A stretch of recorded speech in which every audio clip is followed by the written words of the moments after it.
রাস্তা তৈরির জন্য হাতে কোদাল নিয়ে রাস্তায় নেমেছেন নানা বয়সের মানুষ। নিজের রাস্তা নিজেই গড়ি, চলার পথকে সহজ করি, এই স্লোগানে গাইবান্ধার সাদুল্লাপুর উপজেলার রসুলপুর বাজার থেকে করিমের মোড় পর্যন্ত 1.5 কিলোমিটার রাস্তা পাকা করার কাজ শুরু করেছেন রসুলপুর গ্রামের এলাকাবাসীরা। এমনকি ভিক্ষুকেরা ভিক্ষা পর্যন্ত একদিনের ভিক্ষা পর্যন্ত জমা দিয়ে গেছে যে বাবা রাস্তাটা করো, সবাই দোয়া করছে। দীর্ঘদিন থেকে রসুলপুর বাজারের 5 কিলোমিটার রাস্তা কাঁচা থাকার ফলে গর্ভবতী নারী ও অসুস্থ মানুষকে নিয়ে যাতায়াতে চরম দুর্ভোগ পোহাতে হতো।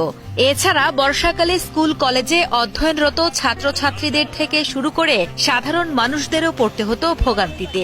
এই রসুলপুর এলাকার যদি কোনো মা বোনের সন্তান হয়, সিজার করার প্রয়োজন হয়, যদি কোনো হাসপাতাল নেওয়ার প্রয়োজন হয়, হাসপাতাল নিয়ে যাওয়ার আগে ভ্যানের ঝাঁকুনিতে ডেলিভারি রাস্তাতে হয়ে যায়।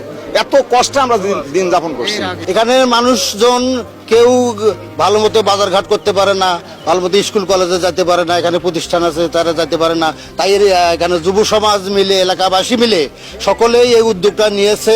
এই উদ্যোগে আমিও সামিল হয়েছি। সবাই উদ্যোগ নিয়ে সবাই বাড়ি থেকে এবং টাকা পয়সা যেটা পারে সেইভাবে সহযোগিতা করতেছে এই কাজটা করার জন্য। এলাকাবাসীর অভিযোগ, একাধিকবার জনপ্রতিনিধি ও সরকারি বিভিন্ন দপ্তরে যোগাযোগ করলেও তারা শুধু আশ্বাস দিয়েই গেছেন, তবে কাজের কাজ কিছুই করেননি। সেই কারণে এলাকাবাসীরা সকলে মিলে নিজের অর্থায়নে রাস্তা সংস্কারের কাজে নেমেছেন বলে জানান স্থানীয়রা।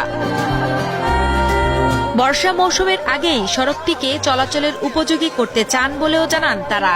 বিভিন্ন দ্বার প্রান্তে বিভিন্ন অফিসে গিয়ে দাঁড়ে দাঁড়ে ঘুরছে এবং সরকারের বিভিন্ন পর্যায়ের মানুষের সাথে সবসময় কথা বলছে। আমরাও এলাকাবাসী কথা বলছি, কিন্তু কোনোভাবেই হয়নি, শুধু প্রতিশ্রুতি যে হবে হবে হবে।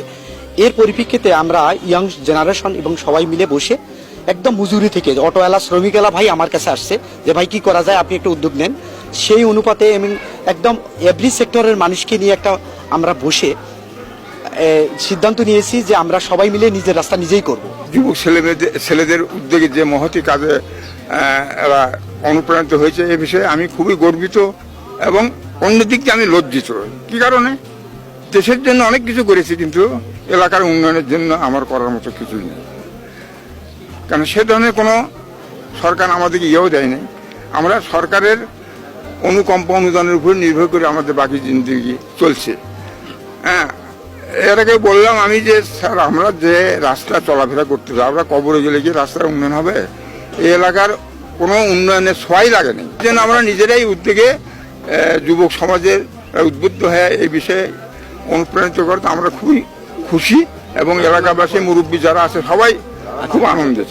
এদিকে এলাকায় ব্যাপক সাড়া ফেলেছে নিজেদের রাস্তা নিজেরাই করার বিষয়টি নিয়ে। অনেকেই এটিকে দৃষ্টান্ত হিসেবে উল্লেখ করেছেন।